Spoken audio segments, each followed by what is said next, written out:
¿Sabías que Xochipilli viene del náhuatl Xochitl, flor, y pili, príncipe o noble?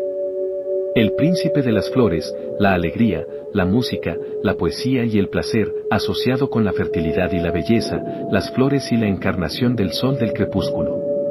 Representado en un trono decorado con mariposas, sentado en éxtasis contemplativo, su cuerpo y cabeza están decorados con flores y plantas sagradas como el tabaco, datura y ololiuqui, que propiciaban visiones divinas.